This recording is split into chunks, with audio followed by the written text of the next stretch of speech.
dari kajian satu persatu yang saya jelaskan itu jelas.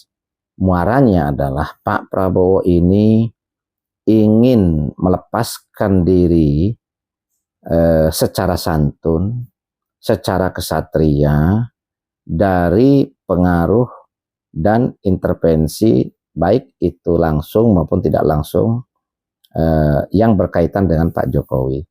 Akan tetapi Pak Prabowo ini sadar betul bahwa kemenangan di kontestasi kemarin itu nggak lepas dari dukungan besar Pak Jokowi lewat simbol Mas Gibran sebagai wakil presiden dan dukungan partai-partai yang memang waktu itu masih berkoalisi dengan Pak Jokowi.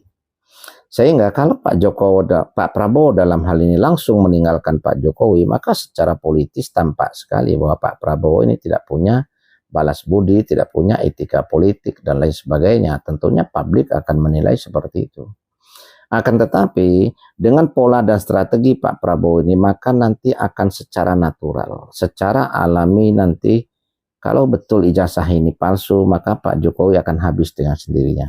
Kalau misalnya ijazah ini asli sekalipun, tetapi tentunya mengalami degradasi dari sikap-sikap Pak Jokowi menghadapi para penggugat yang berkaitan dengan ijazah palsu tersebut. Kenapa tidak langsung ditunjukkan?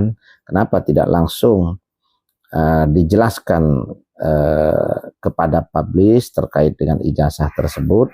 Kenapa harus dibiarkan rame? Kenapa harus dibuat rame? Seolah-olah kan dimanfaatkan untuk kepentingan popularitas kan.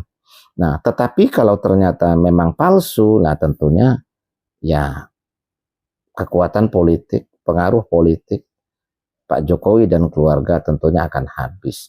Sehingga dalam hal ini Pak Prabowo tidak menghabisi, tetapi publiklah yang akhirnya membuat Pak Jokowi berada dalam posisi tersebut.